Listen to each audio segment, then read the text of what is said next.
Un jeune milliardaire voit deux petites jumelles pauvres vendre un ours en peluche sur le trottoir.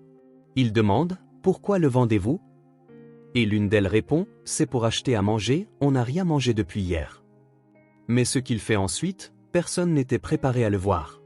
Avant de commencer l'histoire, n'oubliez pas de laisser un like et de vous abonner à la chaîne pour voir plus d'histoires comme celle-ci. Un nuage gris couvrait le ciel lorsque Miles Carter sortit du bâtiment de son entreprise. L'automne apportait un vent frisquet qui dispersait les feuilles mortes sur le sol. Miles ajusta sa cravate, vérifia sa montre et accéléra le pas. Il avait une réunion importante dans 40 minutes à l'autre bout de la ville. Miles Carter était un homme qui avait réussi.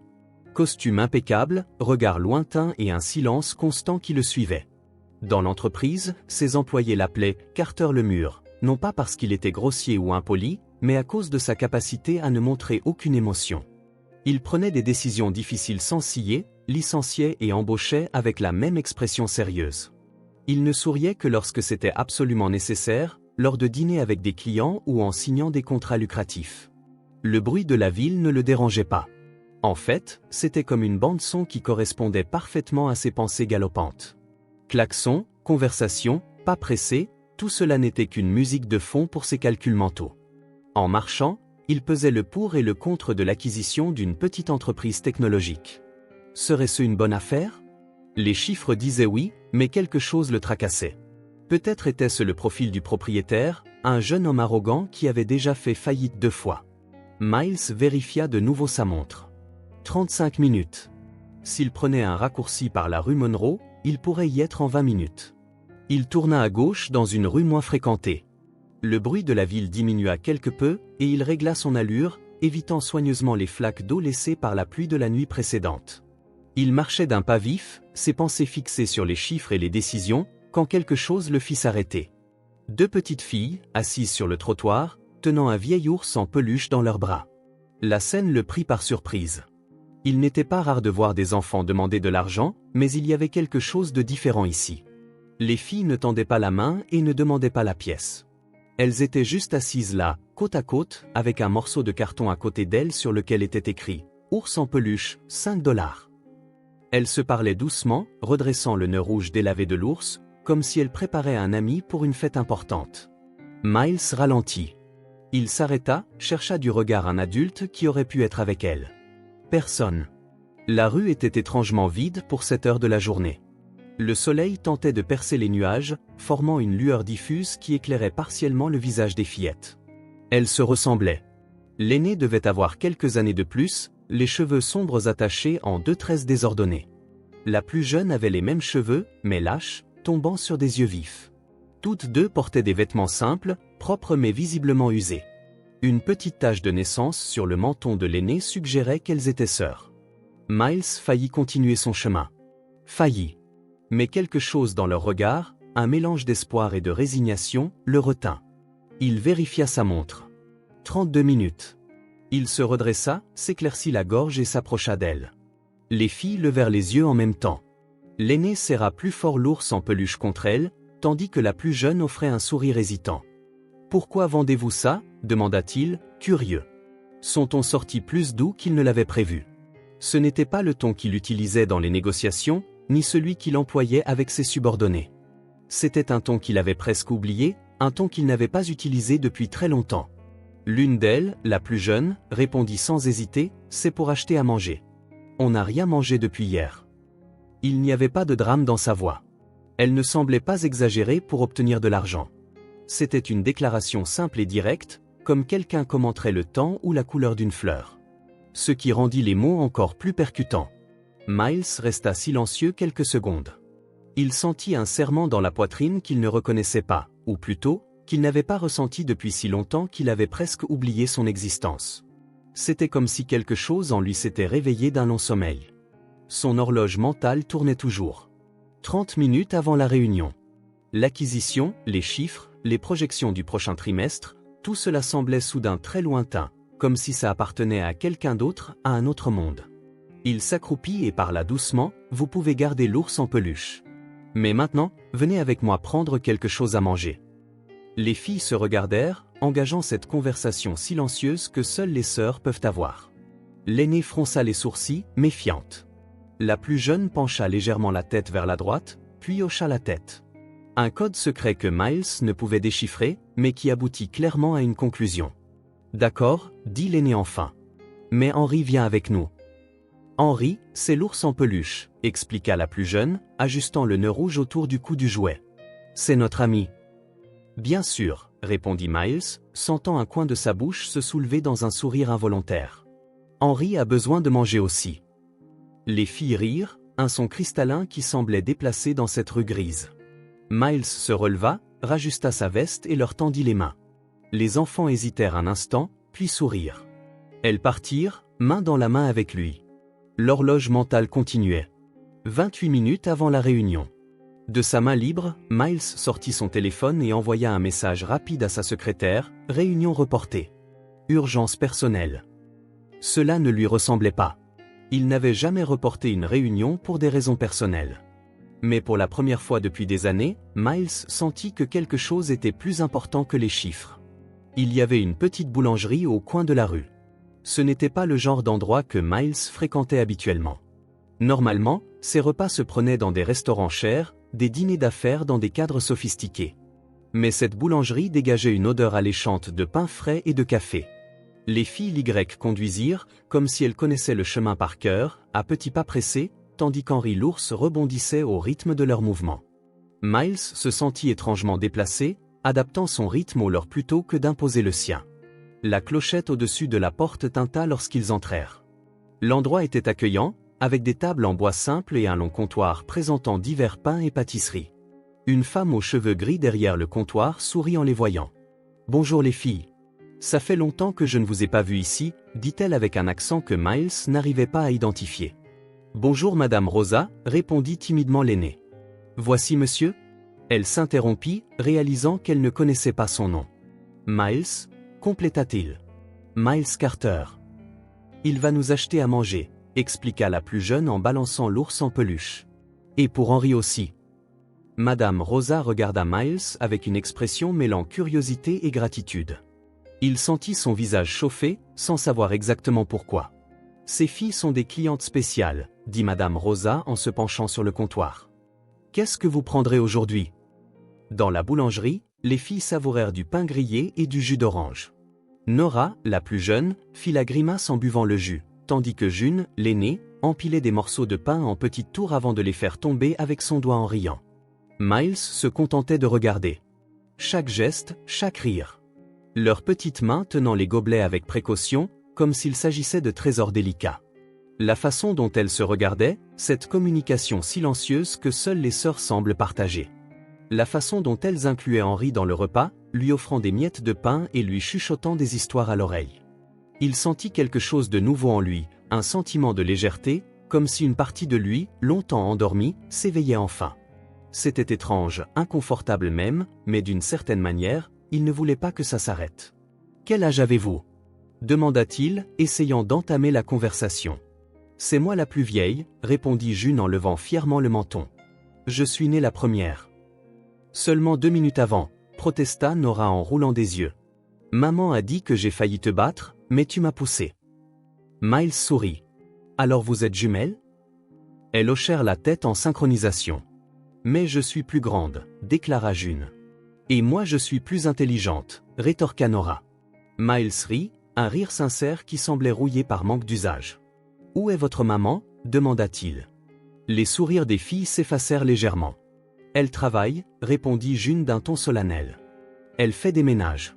Aujourd'hui, elle est partie loin et ne rentrera pas avant la nuit. Elle nous a dit de rester à la maison, expliqua Nora en jetant un coup d'œil à l'ours en peluche. Mais on avait faim et il n'y avait plus rien à manger. Alors on a pensé à vendre Henry, dit June en serrant l'ours contre elle. Mais on ne voulait vraiment pas. Miles sentit à nouveau ce serrement dans la poitrine. Il pensa à sa propre enfance. Jamais il n'avait manqué de nourriture, jamais il n'avait eu à vendre un jouet pour calmer sa faim. L'injustice du monde le frappa comme une gifle. « C'est un ours en peluche très spécial, Henry, dit-il en essayant de paraître désinvolte. Vous l'avez depuis longtemps ? C'est notre papa qui nous l'a donné, expliqua Nora en ajustant le nœud rouge. Avant de partir. Avant, il était beau, ajouta June. Maintenant, il est vieux, mais on l'aime quand même. Miles regarda l'ours. Le tissu délavé et rapiécé, un œil bouton légèrement de travers lui donnant une expression curieuse. Un simple jouet qui portait un monde de signification. June raconta qu'elle aimait dessiner avec des bâtons dans la terre. Elle montra ses petites mains, de la terre sous les ongles, décrivant les croquis qu'elle faisait, des maisons, des arbres, des oiseaux, des gens heureux. Nora expliqua que l'ours s'appelait Henri parce qu'elles avaient vu un roi courageux nommé Henri dans un livre d'école. Un roi qui protégeait son peuple. Henri veille sur nous quand maman n'est pas là, expliqua-t-elle avec un sérieux qui ne correspondait pas à son âge. Il est petit, mais il est fort. Là, au milieu des miettes de pain et des petites confessions, Miles réalisa que ses filles possédaient quelque chose qu'il avait perdu. La joie simple, la capacité de trouver de la magie dans les petites choses, de transformer un bâton en outil de peinture, un vieil ours en peluche en vaillant gardien. Son téléphone vibra dans sa poche. Probablement sa secrétaire demandant des nouvelles de la réunion reportée. Pour la première fois depuis des années, Miles l'ignora. Il se passait quelque chose de plus important ici, dans cette simple boulangerie, avec ses enfants et leur ours en peluche. « Vous habitez près d'ici » demanda-t-il, commandant un autre jus pour Nora malgré ses grimaces. « Pas très » répondit June. « Il faut marcher un peu, puis traverser le pont, puis marcher encore. »« On connaît le chemin » l'assura Nora. « Maman nous a appris. » Miles hocha la tête, pensif. Une partie de lui, la partie rationnelle qui gouvernait sa vie, disait qu'il en avait fait assez. Il avait nourri les enfants, fait une bonne action pour la journée. Il pouvait passer à autre chose, reprendre son emploi du temps, retourner à son monde de chiffres et de décisions. Mais une autre partie, endormie depuis si longtemps, murmurait que ce n'était que le début. Que ses filles avaient ouvert une porte en lui, et qu'il était maintenant impossible de la refermer. « Bon, je suppose qu'il est temps que vous rentriez chez vous, » dit Miles en vérifiant sa montre. « Votre maman va s'inquiéter si elle ne vous trouve pas là-bas. » Les filles hochèrent la tête, s'essuyèrent la bouche avec des serviettes et installèrent Henri dans leurs bras. « Merci pour le repas, monsieur, » dit Nora en offrant un sourire timide. « Oui, merci beaucoup, » ajouta June. « On peut attendre que maman rentre maintenant. » Alors que Miles regardait les deux petites silhouettes s'éloigner sur le trottoir, main dans la main, Henri l'ours ballottant entre elles, il sentit quelque chose d'étrange se produire en lui. Un vide et en même temps, une certitude inexplicable que ce ne serait pas sa dernière rencontre avec les filles. Il se retourna vers sa réunion reportée, vers les chiffres et les contrats, mais une partie de lui resta là, dans la boulangerie, au milieu des miettes de pain et des rires sincères. Miles ne dormit pas bien cette nuit-là. L'image des deux filles sur le trottoir, serrant le vieil ours en peluche, ne le quittait pas. Il se tourna et se retourna dans son appartement spacieux et vide, fixant le plafond. La réunion qu'il avait reprogrammée s'était bien passée, mais il avait été distant tout le temps. Ses partenaires commerciaux avaient même remarqué qu'il semblait différent, moins concentré. Miles s'était contenté d'offrir un sourire poli et de dire qu'il était fatigué. Mais ce n'était pas de la fatigue.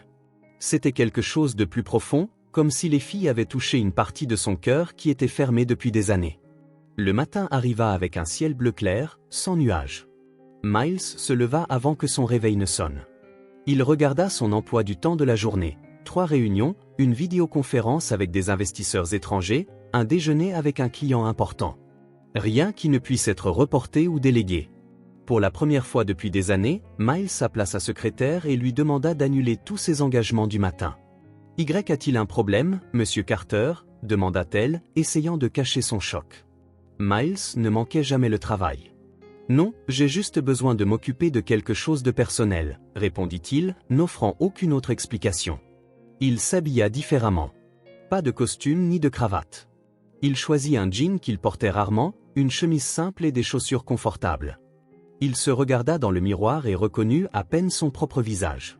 Il semblait plus jeune, moins sévère. Il attrapa son portefeuille, hésita, sortit quelques billets, puis, y réfléchissant mieux, ouvrit un tiroir et prit quelque chose qu'il y gardait depuis longtemps, une petite trousse de premier secours. Il ne savait pas pourquoi, mais il la mit dans sa poche. En chemin, il s'arrêta à la même boulangerie que la veille. Madame Rosa le reconnut et sourit. « Bonjour. Vous êtes de retour ?» dit-elle avec cet accent particulier. « Oui, j'aimerais acheter du pain à emporter, » répondit Miles, se sentant étrangement gêné. Cela faisait des lustres qu'il n'avait pas acheté quelque chose d'aussi simple que du pain lui-même.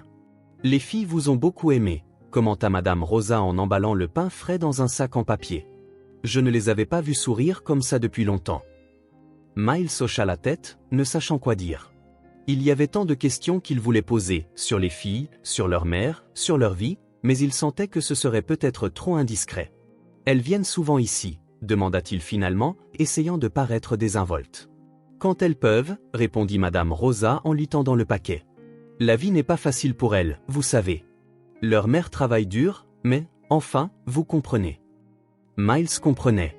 Il paya le pain, laissant plus d'argent que nécessaire, et quitta la boulangerie avec un poids sur la poitrine. Il savait que le monde était inégal, bien sûr. Il le voyait tous les jours, mais toujours à distance, comme un concept abstrait qui ne le concernait pas. Maintenant, soudainement, cela avait des visages. 3 visages, en fait. Il marcha jusqu'au même endroit sur le trottoir où il avait rencontré les filles la veille.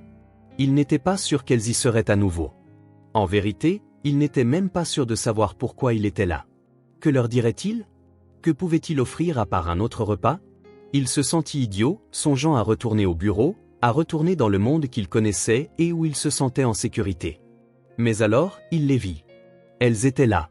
Le lendemain, Miles retourna sur ce trottoir. Il trouva les filles en train de jouer avec des capsules de bouteilles et des bouts de ficelle, tirant l'ours en peluche comme s'il s'agissait d'une petite charrette. Elles étaient si absorbées par leur jeu, riant en alignant les capsules colorées comme de minuscules personnes attendant que l'ours passe. C'était une scène simple, mais si pleine d'une joie que Miles avait oublié qu'elle existait dans le monde. « Regarde June, Henry fait faire un tour à ses capsules, » dit Nora, ajustant la ficelle qui servait de laisse à l'ours. « Mais elles doivent payer pour le tour, » répondit June sérieusement, plaçant de petites pierres sur les capsules. 2 pierres chacune. Miles resta là, à regarder. Il y avait quelque chose de magique dans la capacité des enfants à transformer des objets simples en mondes imaginaires entiers. Il se souvint vaguement avoir joué dans son propre jardin quand il était enfant. Avait-il jamais été aussi heureux ? Il ne s'en souvenait pas. June l'aperçut la première. Ses yeux sombres s'écarquillèrent de reconnaissance et de surprise. « Le monsieur du pain chaud !» cria-t-elle, laissant tomber les capsules et pointant Miles du doigt. Nora se tourna vivement, lâchant la ficelle. L'ours Henry bascula sur le côté, les capsules se dispersèrent, mais personne ne sembla s'en soucier. Les 2 filles couraient déjà vers Miles, des sourires illuminant leur visage. Elles coururent et lui serrèrent les jambes, le prenant au dépourvu. Miles sentit quelque chose d'étrange dans sa poitrine, comme si son cœur faisait un bond soudain. C'était une étreinte simple et innocente, mais remplie d'une affection qu'il n'avait pas ressentie depuis très longtemps. Les filles le regardaient comme s'il était un héros arrivant pour une nouvelle aventure. « Tu es revenu !» s'exclama Nora en sautillant d'excitation. « On avait dit que tu reviendrais, n'est-ce pas June ?» « Je le savais, » dit June, essayant de paraître plus mature mais incapable de cacher son sourire. « J'ai dit à Nora que tu reviendrais, mais elle ne me croyait pas. »« Si, je te croyais, » protesta Nora en faisant la moue. Miles s'accroupit pour être à leur hauteur. C'était étrange comme son corps semblait savoir quoi faire, même lorsque son esprit était confus. Il leur sourit, un sourire venant de quelque part au fond de lui. « J'ai apporté du pain, » dit-il en leur montrant le paquet de la boulangerie. « J'ai pensé que vous auriez peut-être encore faim. » Les yeux des filles s'illuminèrent encore plus. « Le pain de Madame Rosa est le meilleur du monde !» s'exclama Nora, essayant déjà de regarder à l'intérieur du sac. « Merci, monsieur » dit June avec un sérieux qui ne correspondait pas à son âge. « On a un peu faim, en fait. » Miles ouvrit le paquet et leur offrit du pain. Chaque fille en prit un, mordant à pleines dents. Des miettes tombèrent sur leurs vêtements, mais elles ne semblèrent pas s'en soucier. Miles réalisa qu'il souriait à nouveau. « Je m'appelle Miles, » dit-il, remarquant qu'elle l'appelait toujours monsieur. « Miles Carter. »« Miles, » répéta Nora, la bouche pleine, essayant de prononcer correctement. « C'est joli comme nom. »« C'est différent, » commenta June, plus à l'aise maintenant. « Je n'ai jamais rencontré quelqu'un avec ce nom. »« Et vous êtes June et Nora, c'est ça ?» demanda Miles, se rappelant ce qu'il avait entendu à la boulangerie. Les filles hochèrent la tête, surprises qu'ils connaissent leur nom. « Comment tu sais ?» demanda June, méfiante. « Je vous ai entendu parler hier, » expliqua Miles en s'asseyant sur le trottoir à côté d'elle, sans se soucier de salir son jean. « Vous étiez à la boulangerie, tu te souviens ? Vous avez dit vos noms. »« Oh !» June sembla accepter cette explication. « On parlait de toi après, à Henry aussi. » « Vraiment? Miles jeta un coup d'œil à l'ours en peluche posé sur le sol à quelques pas. Qu'est-ce que vous avez dit? Que tu es gentil, répondit Nora immédiatement. Et que tes cheveux ressemblent à ceux d'un prince. Miles rit en passant une main dans ses cheveux sombres et soigneusement peignés. Il n'y avait jamais pensé comme à des cheveux de prince. Henry pense que tu es gentil aussi, ajouta June en se levant pour récupérer l'ours. Il l'a senti. Il peut sentir les gens, expliqua Nora, révélant un grand secret. Il n'aime pas tout le monde, tu sais. Miles sourit à nouveau et prit l'ours des mains tendues de June. Il était encore plus usé qu'il ne l'avait réalisé la veille. Un œil bouton pendait par un fil, du rembourrage sortait là où le tissu était déchiré. Pourtant, il y avait quelque chose de spécial à son sujet, une sorte de dignité que seuls les jouets bien-aimés possèdent. « Bonjour Henry », dit Miles, se sentant un peu idiot de parler à un jouet, mais étrangement à l'aise de le faire. « Ravi de te rencontrer officiellement. » Les filles gloussèrent, ravies de voir un adulte traiter leur ami imaginaire sérieusement. « Qu'est-ce que c'est ?» demanda June en désignant la petite trousse de premier secours qui était tombée de la poche de Miles quand il s'était accroupi. « Oh, ça ?» Miles ramassa la trousse et l'ouvrit pour montrer aux filles. Ce sont des choses pour soigner les coupures. Des pansements, des pommades, ce genre de choses. Comme un docteur? Les yeux de Nora s'écarquillèrent d'admiration. Un peu, gloussa Miles. Mais en beaucoup plus simple. C'est alors qu'il remarqua une petite coupure sur la main de June, probablement due au jeu avec les capsules de bouteille. « Tu t'es blessé ?» dit-il en montrant sa main. June cacha vivement sa main derrière son dos, comme si elle avait fait quelque chose de mal. « Ce n'est rien, murmura-t-elle. « Ça va guérir. »« Je peux jeter un coup d'œil ?» demanda Miles doucement. « Je promets que ça ne fera pas mal. » Hésitante, June tendit la main. La coupure n'était pas profonde, mais elle avait besoin d'être nettoyée. Soigneusement, Miles prit une lingette antiseptique de la trousse et nettoya la plaie. June se mordit la lèvre mais ne se plaignit pas. « Tu es courageuse », la félicita Miles en plaçant un pansement coloré sur la coupure. « Voilà. Ce sera guéri dans quelques jours. » June regarda le pansement avec un sourire timide. « Merci, dit-elle. » Puis elle se tourna vers Nora. « Regarde, il y a une licorne dessus. » Miles passa encore un peu de temps à jouer avec elle, aidant à organiser les capsules de bouteilles en différents motifs, apprenant les règles toujours changeantes de leur jeu inventé. Il rit comme il ne l'avait pas fait depuis des années, un rire léger et sincère. C'était étrange comme il se sentait à l'aise là, assis sur le trottoir avec deux enfants qu'il connaissait à peine. Puis elles demandèrent « Tu veux voir notre maison ?» La question le prit au dépourvu. Miles regarda les filles, leur visage plein d'espoir et de confiance. Il sentit une pointe d'inquiétude. Et si leur mère n'approuvait pas? Et si elle pensait qu'il était un type bizarre avec de mauvaises intentions? « Votre maman est à la maison ?» demanda-t-il prudemment. « Oui » répondit Nora avec enthousiasme. « Aujourd'hui, elle travaille à la maison, elle lave du linge. »« Ça ne la dérangera pas ?» insista Miles. « Que je vienne à l'improviste ?»« Maman est gentille » l'assura June. « Et on lui dira que tu nous as acheté à manger et des pansements. » Miles hésita. Une partie de lui disait que cela pourrait être compliqué, qu'il devrait simplement dire au revoir et retourner à son monde ordonné et prévisible. Mais une autre partie, de plus en plus forte, était curieuse d'en savoir plus sur la vie de ses filles, de voir comment elles vivaient, qui était la mère élevant deux enfants si doux et résilients. « D'accord » accepta-t-il finalement. « J'aimerais voir votre maison. » Les filles applaudirent de joie, tapant dans leurs mains et sautillant. Elles ramassèrent rapidement les capsules et les ficelles, mettant tout dans un sac en tissu usé. L'ours Henry fut confié aux soins de Miles, qui le tint avec le respect dû à un membre aussi important de la famille. Les filles le guidèrent à travers des ruelles et des arrière-cours, parlant sans arrêt tout le long du chemin.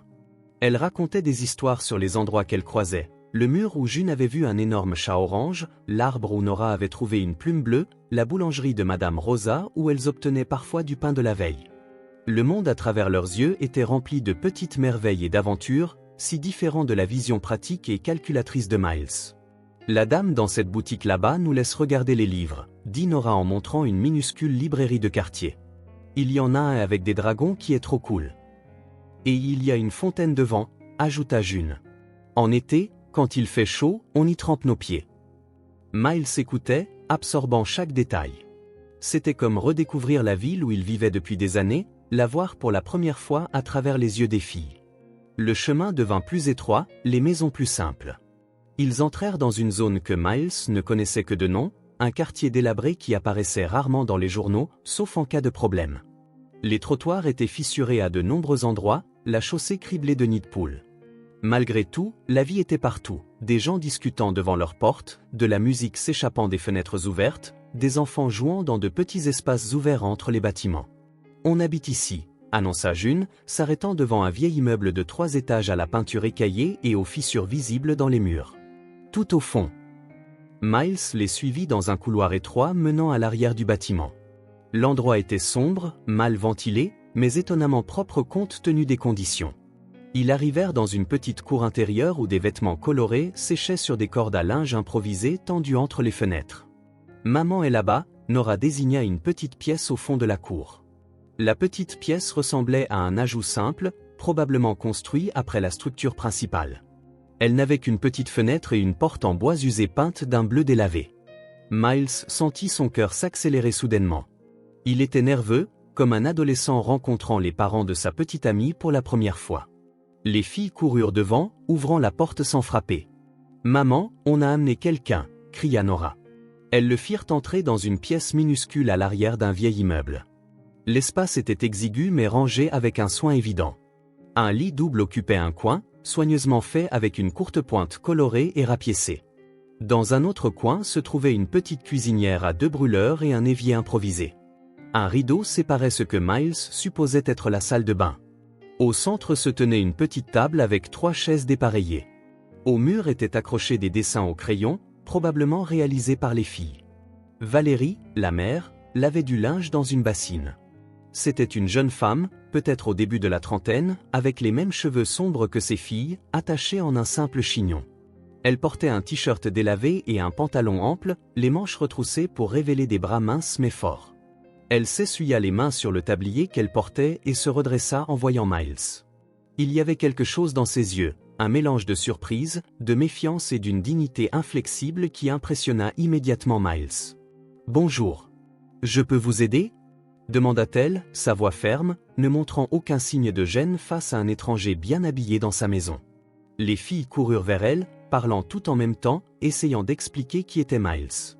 Valérie les calma d'un geste doux, puis tourna son attention vers Miles. Miles se présenta, décrivant comment il avait rencontré les filles, les trouvant sur le trottoir, leur achetant du pain à la boulangerie, et comment il était revenu aujourd'hui et avait été invité. Il veilla à garder l'histoire simple et directe, attentif à ne pas la présenter comme de la charité ou de la pitié.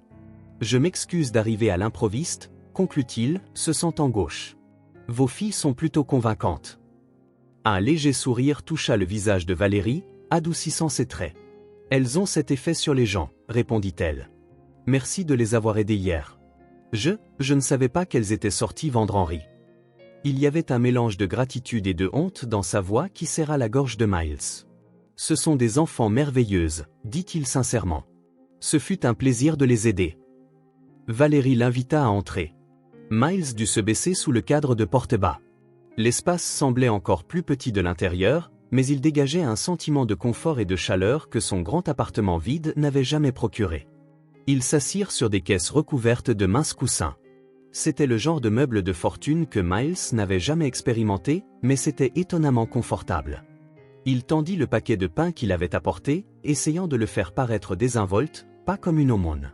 « Je suis passé par la boulangerie aujourd'hui et j'ai pensé que les filles aimeraient ça », expliqua-t-il. « Madame Rosa semble bien les connaître. » « Madame Rosa est une bonne personne », répondit Valérie en acceptant le paquet d'un signe de tête reconnaissant. « Elle nous garde parfois le pain de la veille. » Elle offrit à Miles une simple tasse de thé, faisant bouillir de l'eau dans une petite bouilloire sur la cuisinière. Les feuilles de thé étaient peu nombreuses et la saveur légère, mais il y avait un soin dans la façon dont Valérie le servit, dans des tasses ébréchées mais propres, qui toucha profondément Miles. Elle parlait peu, mais chaque mot portait une dignité tranquille. Il n'y avait aucune complainte dans sa voix, aucun appel à l'aide voilée. Juste la reconnaissance d'une vie difficile affrontée avec courage. « Les filles ont dit que vous faites des ménages », commenta Miles, essayant d'engager la conversation. « Oui », acquiesça Valérie. « J'ai 3 clients réguliers pendant la semaine. Les autres jours, je prends des petits boulots. Je fais aussi la lessive pour des gens. Ça doit être épuisant, observa Miles, se sentant immédiatement idiot d'énoncer une évidence. C'est un travail honnête, dit-elle sans amertume dans la voix. Et ça me permet d'être avec mes filles le soir. C'est ça qui compte. Les filles jouaient par terre avec Henri et quelques petites poupées de chiffon, probablement cousues par Valérie elle-même. Elles gloussaient et chuchotaient, tissant des histoires imaginaires dans lesquelles l'ours en peluche était toujours le protecteur courageux. Miles les regardait, fasciné. Comment pouvaient-elles être si joyeuses, si imaginatives, alors qu'elles avaient si peu? Le contraste avec sa propre vie, pleine de biens matériels mais vide de rires sincères, était frappant. Valérie, avec des cernes sous les yeux, était néanmoins résolue.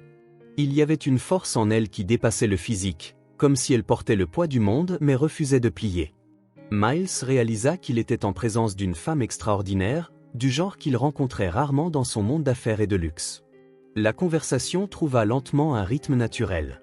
Valérie lui raconta qu'elle était veuve depuis 3 ans. Son mari était mort dans un accident de chantier. Depuis, elle élevait seule les filles, sans aucun soutien familial car il vivait dans une autre ville. Mais on s'en sort, conclut-elle avec un petit sourire sincère. Les filles sont fortes, comme leur père. Miles partit avec un profond respect pour cette femme. En lui disant au revoir, promettant de revenir, il sentit que quelque chose de fondamental avait changé en lui. L'image de Valérie lavant du linge avec des mains gercées par le travail acharné, mais conservant sa dignité. Les filles créant des mondes imaginaires avec des capsules de bouteilles et des ficelles. La minuscule pièce exiguë mais propre, remplie d'amour et de résilience. Tout cela resta avec lui. En sortant, il jeta un coup d'œil au ciel qui commençait à s'assombrir.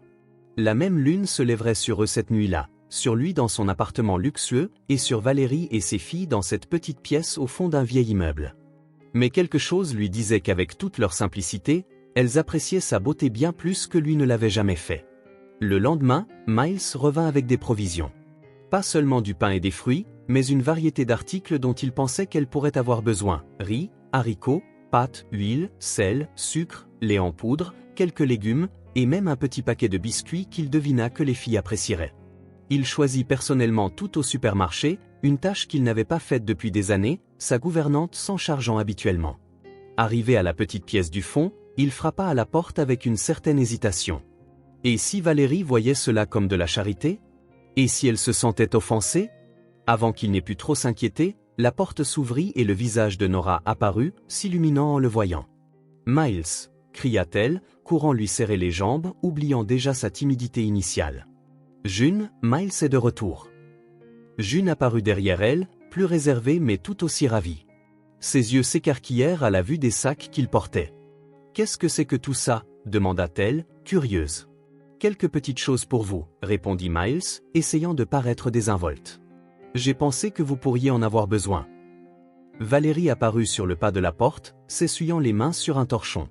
Ses yeux montraient de la surprise, puis un mélange complexe de gratitude et d'embarras. Miles réalisa qu'il devrait marcher sur des œufs pour éviter de blesser sa fierté. « Bonjour », dit-elle avec un petit sourire. « Entrez, s'il vous plaît. » Les filles l'aidèrent à porter les sacs à l'intérieur, transformant la tâche en une sorte de jeu. June aligna les articles par taille tandis que Nora insistait pour nommer chaque produit comme s'il s'agissait de trésors nouvellement découverts. « Regarde, du riz. On peut faire ce riz coloré que tu fais, maman !»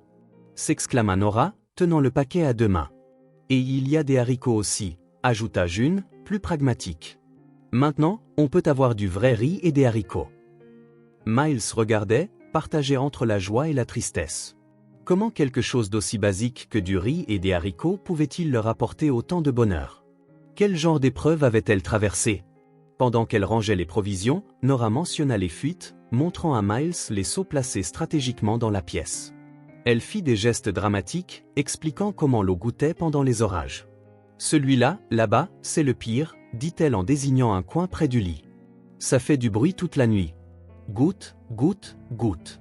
Maman a essayé de réparer avec du ruban adhésif, mais ça n'a pas marché, » ajouta June sérieusement. « Mais ça ne nous dérange pas trop, » continua Nora avec la résilience typique des enfants. « On fait semblant que c'est de la pluie magique. » « Oui, on imagine que chaque goutte a un souhait à l'intérieur, » expliqua June, un peu timide à propos de son imagination. « Si on attrape une goutte dans notre main, le souhait se réalise. »« Et qu'est-ce que vous souhaitez ?» demanda Miles, sincèrement curieux. « Les filles échangèrent des regards, comme si elles décidaient de partager ou non un secret. June souhaite des livres, révéla finalement Nora. Moi, je souhaite une vraie poupée. Une qui peut fermer les yeux. Miles sentit un nœud dans sa gorge. Des souhaits si simples, qui pour beaucoup d'enfants seraient ordinaires, étaient des rêves presque impossibles pour elle. Il regarda le plafond endommagé, les taches d'humidité, la peinture écaillée. Ce n'était pas un endroit où quiconque devrait vivre, encore moins de jeunes enfants. Sentant son regard, Valérie demanda aux filles d'apporter une partie des provisions près de la cuisinière. Puis, à voix basse, elle s'approcha de Miles. « Merci », dit-elle, clairement mal à l'aise mais se tenant droite. Il y avait une dignité dans sa posture que Miles admirait chaque jour davantage. « Ça va beaucoup nous aider. Mais je ne veux pas que vous pensiez que… » « Je ne pense rien du tout », l'interrompit doucement Miles. « Je veux juste aider. Sans condition, sans attente. » Valérie hocha la tête, puis prit une profonde inspiration, comme pour rassembler son courage. « Les choses sont difficiles depuis la mort de Pedro, mon mari, » commença-t-elle, regardant vers les filles qui jouaient avec Henri dans le coin. « Au début, nous avions quelques économies et sa famille a un peu aidé, mais l'argent s'est épuisé, et leur aide aussi. » Miles écoutait tranquillement, reconnaissant la bravoure qu'il fallait pour partager de telles difficultés avec quelqu'un qui était presque un étranger. « J'essaie de travailler autant que possible, mais avec les filles… » Elle hésita, « Je ne peux pas les laisser seules trop longtemps. Elles sont trop petites. Et la garderie coûte cher. » Elle parla des difficultés, des nuits sans sommeil, décrivit ses travaux de nettoyage, la lessive qu'elle faisait pour compléter ses revenus, les factures toujours en retard, mentionna comment le loyer de cette petite pièce absorbait près de la moitié de ses gains et comment le propriétaire menaçait de l'augmenter. « Parfois, je pense à retourner dans ma ville natale, pour être plus près de ma mère, » avoua-t-elle. « Mais il n'y a pas de travail là-bas. Au moins ici, je peux gagner assez pour les nourrir. » Pendant que Valérie parlait, Miles absorbait chaque détail du petit espace. Au-delà des fuites, les murs présentaient des fissures, la plomberie était douteuse, le sol en ciment était froid et inadéquat. Ce n'était pas seulement la pauvreté qui le frappait, mais l'injustice de la situation. Cette mère travailleuse, ses 2 enfants brillants et aimants, coincés dans ces conditions. « Et l'école » demanda-t-il. « Les filles y vont ?»« Pas pour l'instant », répondit Valérie, et pour la première fois, Miles vit une ombre de honte dans ses yeux.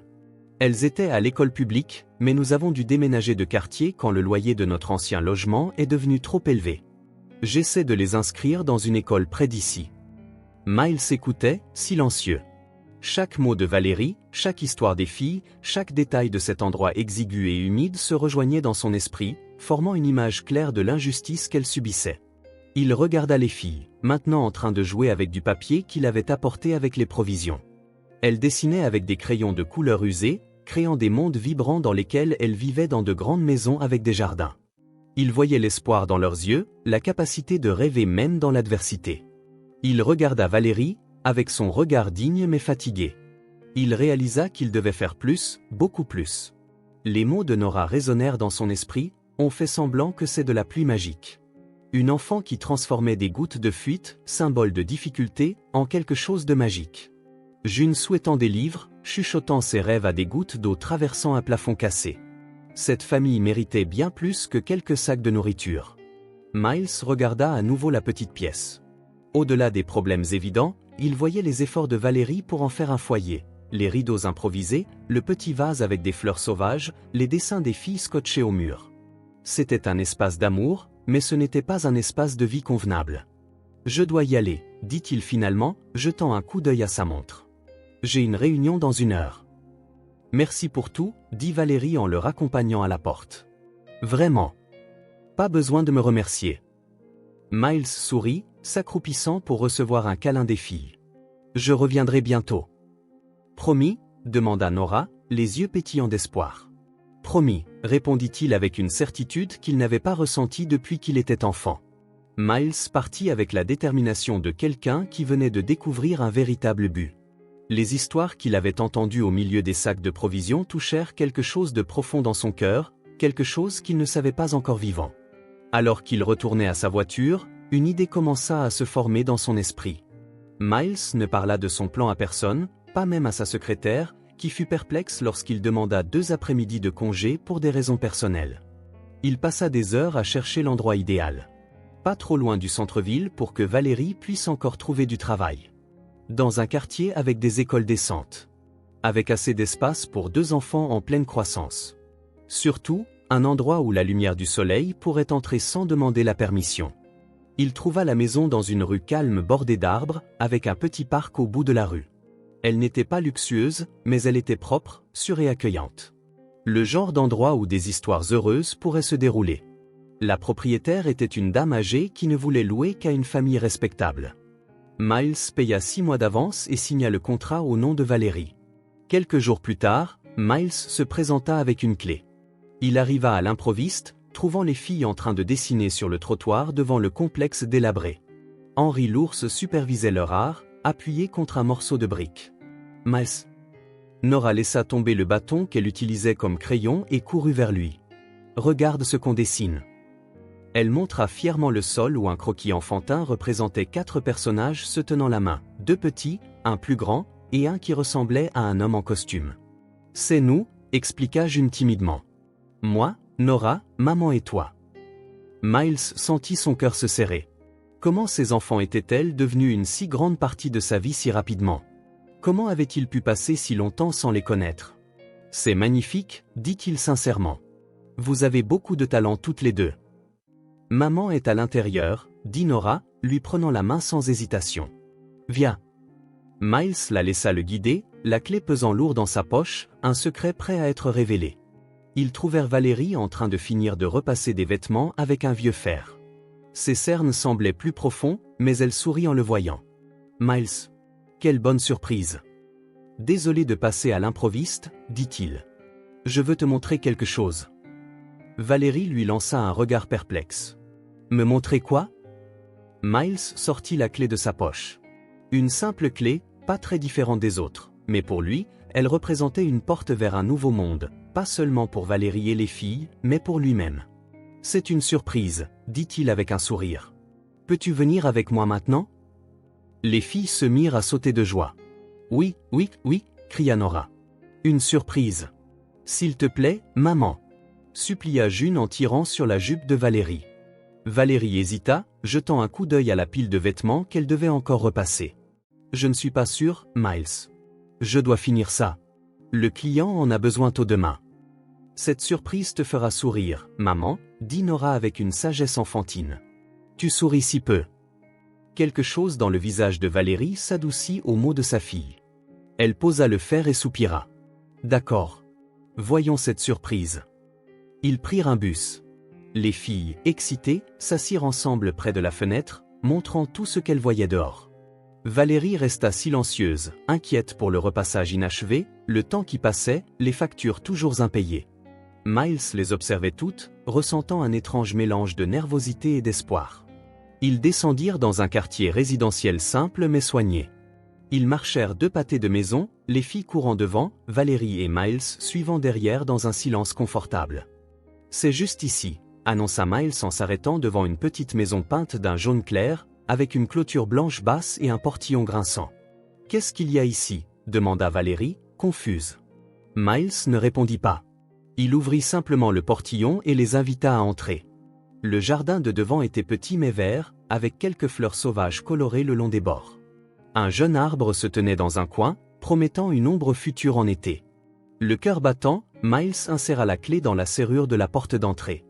Il la tourna, entendant le clic satisfaisant, et ouvrit la porte à un nouveau départ. Il fit entrer la famille dans une petite maison aérée avec 2 chambres et un jardin arrière. Le salon avait des murs clairs et une grande fenêtre qui laissait entrer le soleil, créant des motifs dorés sur le parquet. La cuisine, bien que simple, avait suffisamment de placards et une table ronde où 4 personnes pouvaient s'asseoir ensemble et se regarder dans les yeux.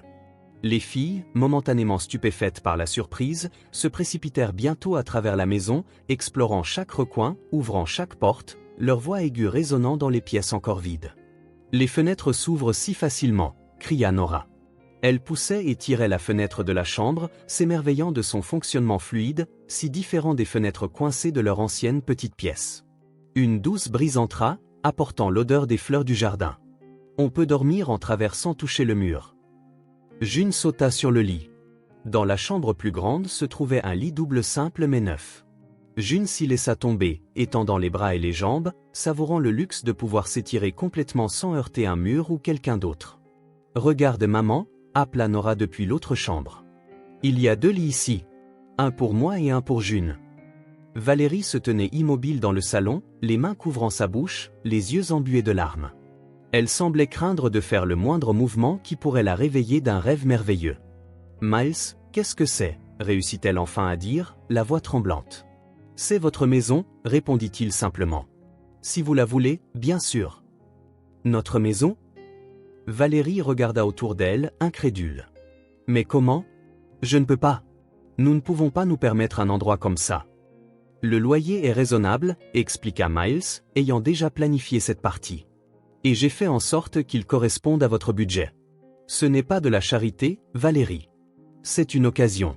Pour vous, et pour moi aussi. » « Pour toi ? » ?»« Oui. » Miles sourit. « Tu n'as aucune idée de ce que vous 3 m'avez donné ces dernières semaines. Bien plus que ce que je pourrais rembourser avec une maison. » Les filles revinrent en courant dans le salon, leurs visages illuminés de pure joie. June, habituellement la plus réservée, avait les yeux pétillants. Nora rebondissait presque. « Maman, il y a un jardin arrière. Et un arbre qu'on peut escalader. Et il y a une chambre juste pour nous. Et un grand placard. » Valérie pleurait silencieusement, non pas de tristesse ou d'apitoiement, mais de soulagement et de gratitude. Un espoir qu'elle avait presque oublié comment ressentir. « Vous méritez plus que de simplement survivre, » dit Miles. Il parlait doucement, mais avec conviction. Ce n'était pas juste une jolie phrase, c'était une vérité qu'il avait apprise en observant cette famille. Leur résilience, leur dignité, leur capacité à trouver de la joie même dans les moments les plus difficiles. Valérie sécha ses larmes, et pour la première fois depuis que Miles l'avait rencontré, sourit sans réserve. C'était un sourire qui transforma son visage fatigué, révélant la jeune femme derrière les soucis et le travail sans fin. « Nous acceptons, dit-elle enfin. Et nous paierons chaque centime. Je le promets. » Miles hocha la tête, respectant sa fierté. « Je sais que vous le ferez. » Sentant que la décision était prise, les filles commencèrent à planifier l'aménagement de leur nouvelle chambre. Nora voulait peindre des étoiles au plafond. June rêvait d'une bibliothèque. L'après-midi passa et le soleil commença à décliner, ses rayons traversant les fenêtres, peignant la maison d'or, créant cet effet que Miles avait espéré, des fenêtres de soleil, pas seulement des ouvertures dans le mur, mais des portails par lesquels la lumière pouvait affluer, transformant l'ordinaire en extraordinaire. Alors que les filles couraient dans le jardin et que Valérie explorait timidement la cuisine, Miles réalisa que la maison n'était pas seulement un cadeau pour la famille. C'était aussi un cadeau pour lui-même. Un rappel qu'il y avait plus dans la vie que les affaires et les marges bénéficiaires. Il y avait des gens. Il y avait la lumière du soleil. Il y avait des fenêtres qui attendaient d'être ouvertes. Le jour du déménagement arriva un samedi ensoleillé. Il n'y avait pas grand-chose à apporter, quelques vêtements, quelques ustensiles de cuisine, une boîte de jouets improvisés, bien sûr, Henri l'ours, qui avait maintenant une place d'honneur dans la chambre des filles. Miles loua une petite camionnette pour le déménagement. À la surprise de Valérie, la maison était déjà équipée de l'essentiel, des lits, une table et des chaises, un canapé simple mais confortable, un petit réfrigérateur et une nouvelle cuisinière. « Je ne peux pas accepter tout ça », protesta Valérie en voyant les meubles. « Considérez ça comme un prêt », répondit Miles avec un sourire calme. « Quand vous le pourrez, vous achèterez les vôtres et nous les rendrons. » Valérie finit par accepter, non pas par manque de fierté, mais parce qu'elle voyait la joie dans les yeux de ses filles et ne voulait pas la leur enlever. June imaginait déjà un coin de la pièce où elle pourrait placer une étagère pleine de livres. Nora testa le nouveau lit en sautant dessus pour vérifier sa douceur et sa hauteur. La première semaine dans la nouvelle maison fut une période d'adaptation. Les filles parcouraient chaque recoin, trouvant de petits trésors, un nid d'oiseau dans l'arbre du jardin, une étagère cachée dans un placard, le motif que la lumière du soleil dessinait sur le sol tout au long de la journée. Valérie continua à travailler, faisant ses ménages et ses lessives, mais Miles remarqua qu'elle semblait moins lasse, comme si le poids du monde s'était un peu allégé. Le dimanche suivant, Miles arriva avec une surprise. Des uniformes scolaires et des fournitures scolaires complètes pour les 2 filles. « L'école est à 4 pâtés de maison d'ici », expliqua-t-il alors que les filles admiraient leurs nouveaux cahiers, leurs stylos de couleur et leurs crayons non taillés. « C'est une école publique, mais elle a une bonne réputation. J'ai parlé avec la directrice. Elles peuvent commencer demain. » « Si tôt ?» Valérie semblait à la fois effrayée et soulagée. Il n'y a aucune raison d'attendre, dit Miles doucement. Elles ont déjà perdu trop de temps. Cette nuit-là, après le départ de Miles, Valérie s'assit sur le lit entre ses filles, leur expliquant que le lendemain serait un grand jour, plein de nouvelles choses à apprendre et de nouveaux amis à se faire. Les filles écoutaient les yeux grands ouverts, un mélange de peur et d'excitation gravé sur leurs petits visages. « Et si les autres enfants ne nous aiment pas ?» demanda June, toujours prudente. « Tout le monde vous aimera », la rassura Valérie en lui caressant les cheveux. « Vous êtes spécial. »« Et si on ne connaît pas les réponses ?»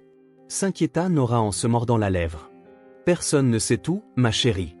Vous allez là-bas pour apprendre. » Quand les filles s'endormirent enfin, Valérie resta éveillée, fixant le plafond. Son cœur était serré d'inquiétude, mais aussi débordant d'espoir.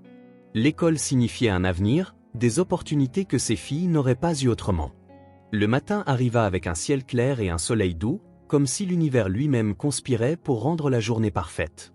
Valérie se réveilla avant son réveil et trouva les filles déjà debout, trop excitées pour dormir. Uniforme repassé, nouveau sac à dos prêt, les filles étaient prêtes pour leur premier jour d'école. Les uniformes étaient simples aux jupes bleu marine, chemisier blanc, chaussettes hautes. Mais sur elles, cela aurait pu être des robes de soirée, tant elles s'admiraient dans le petit miroir de la salle de bain, tournant pour voir comment leurs jupes bougeaient, ajustant leur chemisier encore et encore. « Tu es magnifique, Nora », dit June avec une admiration sincère. « Toi aussi, June », répondit Nora en aidant sa sœur à arranger ses cheveux.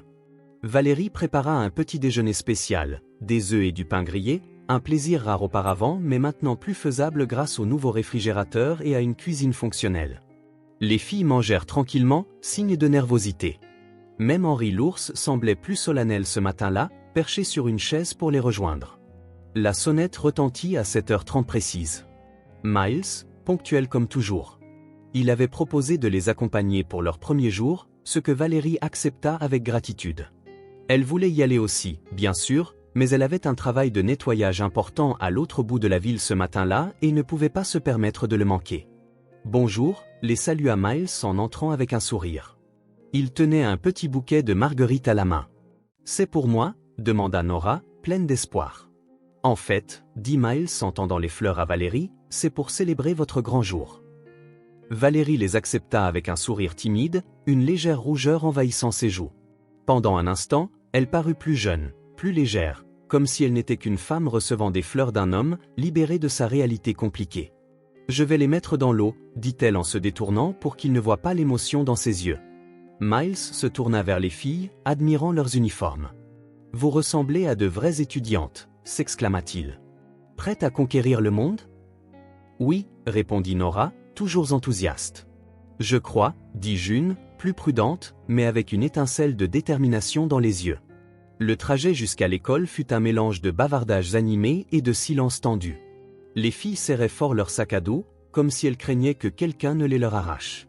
D'autres élèves convergeaient dans la même direction, certains avec leurs parents, d'autres assez grands pour marcher seuls. Miles les accompagna jusqu'au portail. Nora s'agrippait à sa main, la serrant chaque fois qu'un groupe d'enfants bruyants passait en courant. June ajustait sans cesse le nœud dans ses cheveux, un tic nerveux que Miles avait remarqué auparavant chaque fois qu'elle était anxieuse. « Et si on n'arrive pas à se faire d'amis ?» murmura Nora alors qu'ils s'arrêtaient devant l'école. « Vous y arriverez », promit Miles en s'accroupissant à leur niveau. « Vous savez pourquoi ? Parce que vous êtes spécial. Parce que vous êtes gentille, intelligente, et vous avez des histoires géniales à raconter. » « Quelles histoires ?» demanda June, curieuse. « L'histoire d'Henri, pour commencer, répondit Miles avec un sourire. Ou comment vous transformez les fuites en pluie magique. Les enfants adorent les histoires comme ça. » Les filles sourirent, un peu plus confiantes.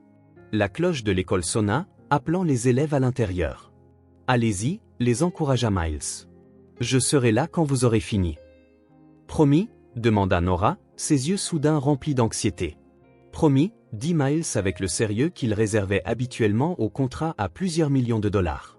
Les filles prirent une profonde inspiration, se prirent la main et entrèrent dans l'école. Deux petites silhouettes en uniformes impeccables, sac à dos sur les épaules, cheveux soigneusement coiffés. Elles semblaient si fragiles et pourtant si courageuses, pensa Miles. De l'autre côté de la rue, Valérie se tenait à distance. Elle pleurait, essayant de le cacher. Elle devait partir travailler, mais elle n'avait pas pu résister à l'envie de passer par l'école, juste pour voir ses filles entrer pour la première fois.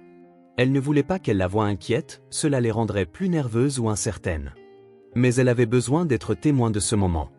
Miles la remarqua et lui fit un signe discret. Valérie essuya vivement ses larmes et lui répondit par un signe. Il y avait une compréhension muette entre eux, un accord tacite pour faire de leur mieux pour ces deux enfants qui, sans le vouloir, avaient changé leur vie. Les heures passèrent lentement pour Miles. Il essaya de travailler à distance depuis un café voisin, mais il ne cessait de penser aux filles. Comment allait-elle? S'était-elle fait des amis? Les professeurs étaient-ils gentils? Il fut surpris de voir à quel point il était inquiet, comme si June et Nora étaient en quelque sorte sa responsabilité, une partie de sa vie. À 12h30 précises, Miles était de retour devant le portail de l'école. D'autres parents et tuteurs se rassemblaient, attendant la sortie. La cloche sonna et bientôt la cour se remplit d'enfants en uniforme courant, riant, appelant leurs parents. Pendant un instant, Miles craignit de ne pas pouvoir les repérer dans la foule. Puis il entendit « Ouais, par ici ». C'était Nora, agitant frénétiquement la main, traînant June par la main. Elles se précipitèrent vers lui, les visages rayonnants d'excitation. « Alors, comment c'était » demanda Miles alors qu'il rentrait à la maison. De retour de l'école, Nora raconta, la maîtresse a dit qu'on dessinait bien. Ses yeux brillaient de fierté. Pour une enfant qui avait passé tant de temps à dessiner avec des bâtons dans la terre, voir son art loué par une enseignante était une puissante validation. Elle nous a laissé dessiner pendant la récré, continua Nora en sautillant à chaque pas. J'ai fait une maison avec un arbre, comme la nôtre maintenant. J'ai dessiné Henri, intervint June, plus réservée mais tout aussi fière. La maîtresse a demandé qui c'était et je lui ai raconté son histoire. Tout le monde voulait l'entendre, ajouta June. On va apprendre à écrire ton nom.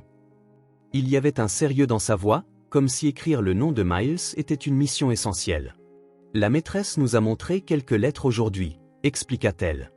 Elle a dit que bientôt, on écrirait des mots entiers. Je veux écrire ton nom en premier.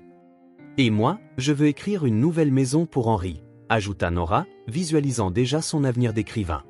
Quand ils arrivèrent à la maison, Valérie était déjà rentrée du travail, attendant anxieusement à la porte, scrutant leur visage à la recherche du moindre signe de tristesse ou de déception. Ce qu'elle vit à la place, ce fut la joie et l'excitation. Les filles coururent vers elle, parlant toutes les deux en même temps de l'école, des nouvelles amies et d'une gentille maîtresse qui avait loué leur dessin. Elle nous a laissé nous asseoir ensemble, s'exclama Nora. Certains jumeaux doivent s'asseoir séparément, mais pas nous. Ils ont une bibliothèque à l'école, ajouta June, les yeux brillants. Avec de vrais livres qu'on peut emprunter. Miles regarda la scène en souriant. Il avait l'impression qu'un poids avait été levé de ses épaules, un poids dont il n'avait même pas réalisé qu'il le portait. Les filles allaient bien. Elles étaient heureuses. Elles étaient là où elles devaient être, à l'école, apprenant, grandissant. Les filles montrèrent leurs cahiers. L'un avait un dessin d'un cœur avec 3 noms, Valérie, Nora et June. C'était un dessin simple, fait au crayon de couleur, mais il avait une signification profonde. C'était leur famille, leur centre, leur univers. La maîtresse nous a demandé de dessiner notre famille, expliqua June. Alors on a fait ce cœur avec nos noms dessus. C'est magnifique, dit Valérie, la voix chargée d'émotion. Et on voulait mettre ton nom dessus aussi, dit Nora à Miles avec la franchise d'une enfant. Mais on ne savait pas si on pouvait. Miles sentit une boule dans sa gorge. C'était la première fois que quelqu'un suggérait qu'il pouvait faire partie d'une famille, partie d'un cœur dessiné avec amour dans un cahier d'école. Vous pouvez mettre mon nom où vous voulez, répondit-il, sa voix plus rauque qu'il ne l'aurait voulu. Je serais honoré. Valérie le regarda avec une expression complexe, gratitude, confusion et peut-être une pointe de peur. Qu'est-ce qui se passait ici? Quelle était cette étrange famille qui se formait sans que personne ne l'ait prévue? Les filles allèrent ranger leurs affaires d'école et se changer, laissant Valérie et Miles seuls dans le petit salon. Valérie, émue, dit « Je veux travailler. Je veux qu'elle soit fière de moi. » Il y avait une détermination dans sa voix que Miles reconnaissait, cette force intérieure qui l'avait fait tenir toutes ces années, élevant seuls 2 enfants dans des circonstances qui en auraient brisé beaucoup. « Je ne veux pas dépendre de quelqu'un pour toujours, » continua-t-elle. « Je dois donner l'exemple à mes filles, leur montrer qu'on peut trouver notre place dans le monde. » Miles hocha la tête, comprenant parfaitement.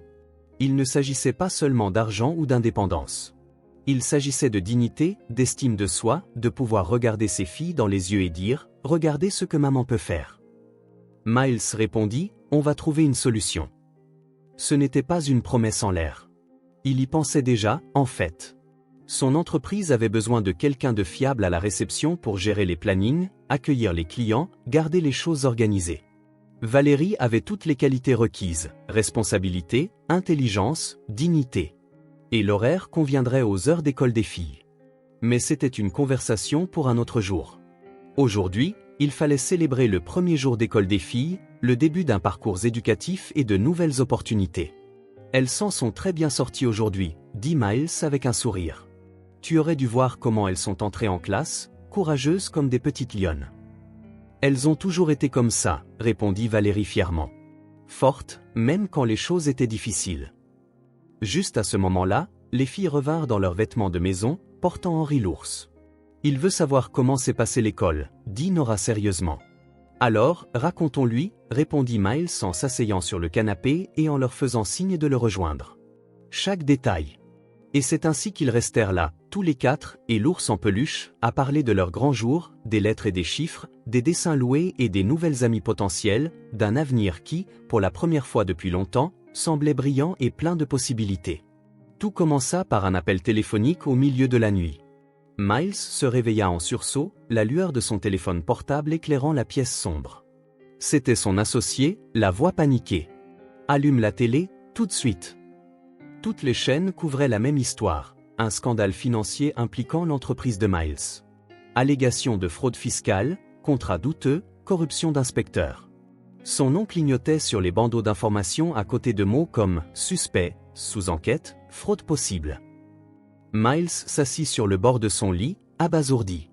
Rien de tout cela n'avait de sens. Son entreprise avait toujours fonctionné légalement.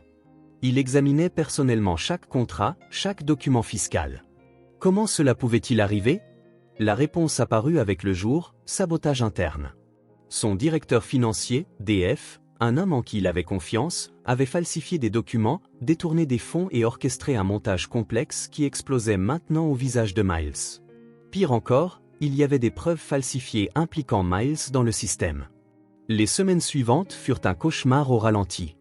Les clients annulèrent leurs contrats, les investisseurs se retirèrent, le conseil d'administration exigea sa démission temporaire. Les avocats jonglaient avec des expressions comme « atteinte à la réputation » ou « poursuite pénale possible ». Miles se défendit. Il engagea des enquêteurs, rassembla des preuves de son innocence, donna des interviews pour tenter de clarifier la situation. Mais le mal était fait. Son image était ternie, la confiance envolée. Le scandale explosa comme une bombe sur le marché financier. Les actions chutèrent, les clients s'enfuirent, les partenaires rompirent les liens. L'entreprise que Miles avait minutieusement construite au fil des ans, brique par brique, s'effondra comme un château de cartes. L'entreprise de Miles coula. Ce ne fut pas progressif, ce fut un effondrement. Le dernier de ses investisseurs fidèles se retira lorsqu'un deuxième scandale émergea, le DF s'était enfui du pays avec des millions de fonds détournés. Miles put finalement prouver son innocence, mais ses actifs étaient gelés, ses comptes saisis et sa réputation détruite.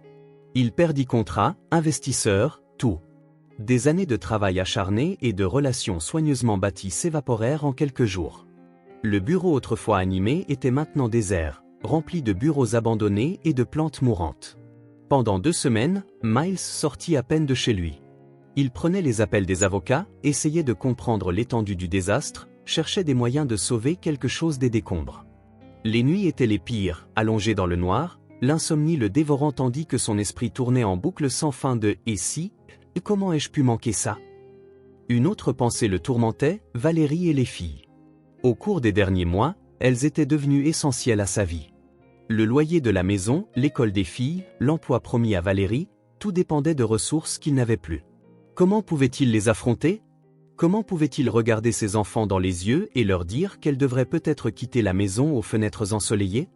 La 3e semaine, Miles rassembla enfin son courage.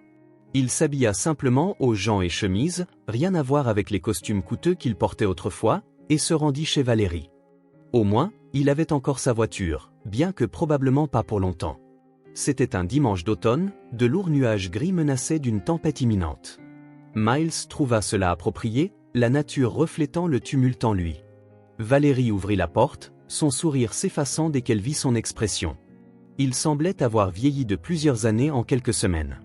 Ses yeux étaient creusés de cernes sombres, dépourvus de leur ancienne étincelle.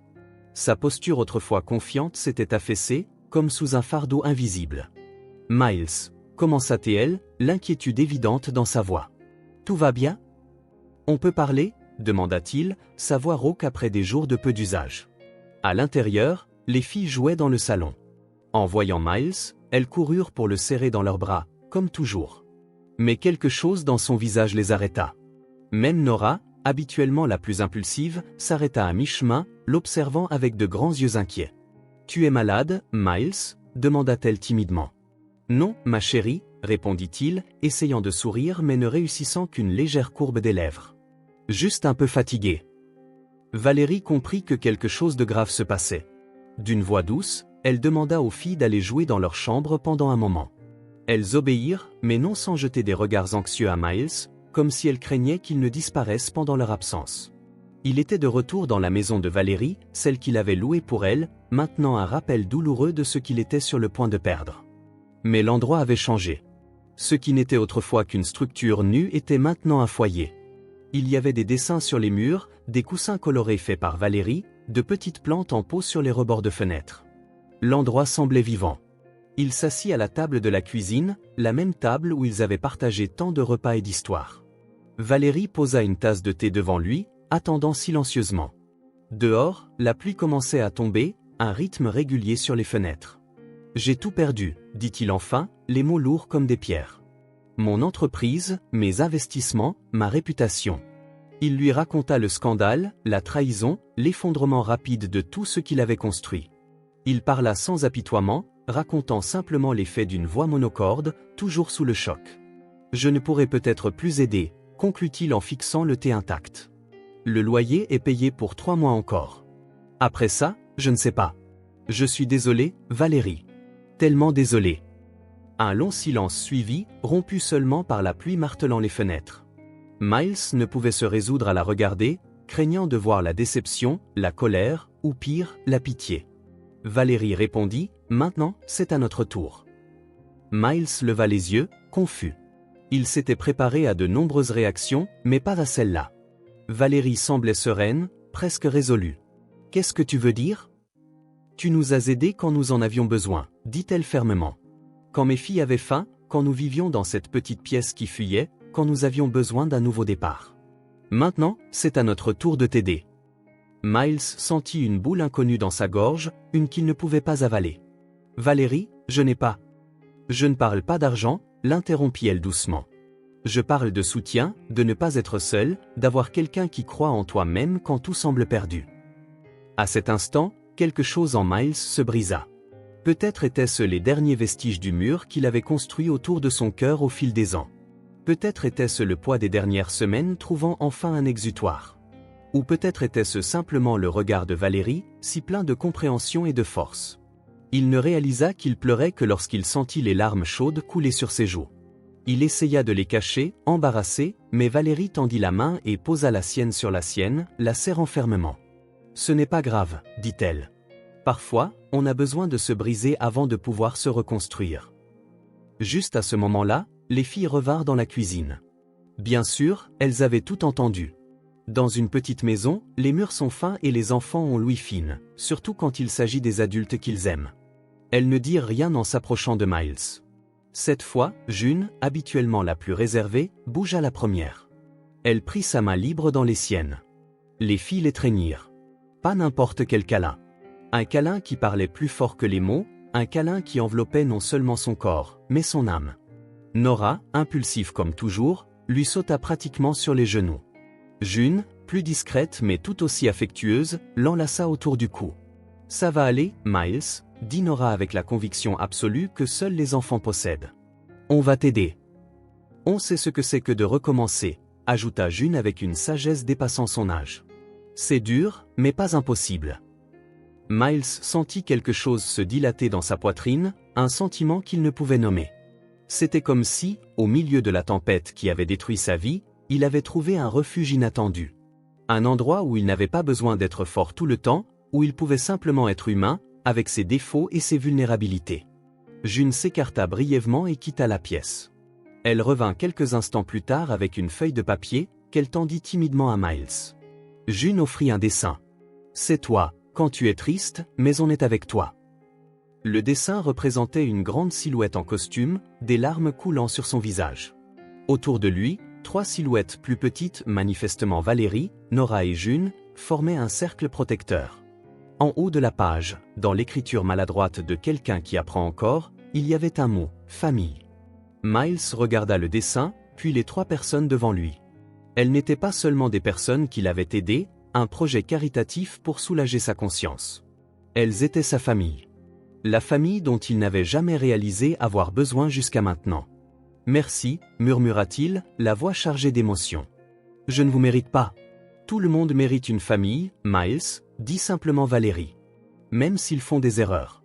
Même s'ils perdent tout. » À cet instant, alors que la pluie tombait de rue dehors, Miles réalisa que malgré tout ce qu'il avait perdu, il avait encore l'essentiel.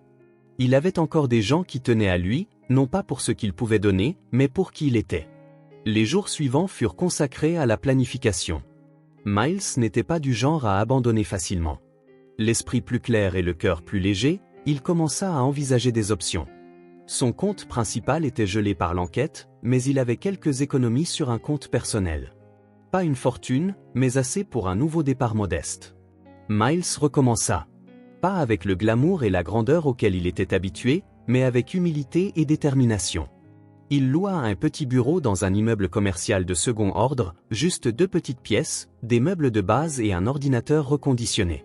C'était un contraste saisissant avec le bureau luxueux qu'il occupait autrefois, avec vue panoramique et meubles de designer italien. Un petit bureau, de nouvelles idées.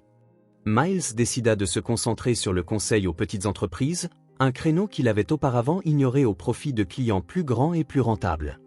Maintenant, il voyait une réelle valeur à aider les nouveaux venus, les personnes avec de grands rêves et de petits budgets. Il utiliserait son expérience pour les guider, les aidant à éviter les erreurs qu'il avait commises. Un après-midi, alors qu'il installait le nouvel endroit, il décrocha le téléphone et appela Valérie. Il invita Valérie, « Je veux que tu sois ma secrétaire. » Il y eut un bref silence à l'autre bout du fil. « Je n'ai jamais travaillé dans un bureau, » admit-elle avec hésitation. « Je ne suis pas sûr d'avoir les compétences pour ça. »« Tu as exactement ce dont j'ai besoin, Valérie, » insista-t-il. « L'intégrité, la détermination, la capacité de faire beaucoup avec très peu. Tu peux apprendre le reste. » Il ajouta, avec un sourire dans la voix, « Et l'horaire conviendra à l'école des filles. » Elle accepta. Miles put entendre le sourire quand elle dit « Je ferai de mon mieux. » Le samedi suivant, ils allèrent tous organiser le bureau. Les filles étaient aussi excitées que si elles allaient à une fête, transportant des sacs de trésors, une plante pour la fenêtre, des porte-crayons faits maison, même un dessin encadré d'Henri en tenue d'affaires. Nora et June aidèrent à tout installer pendant que Miles et Valérie classaient les dossiers et installaient l'ordinateur. Les filles transformèrent l'endroit.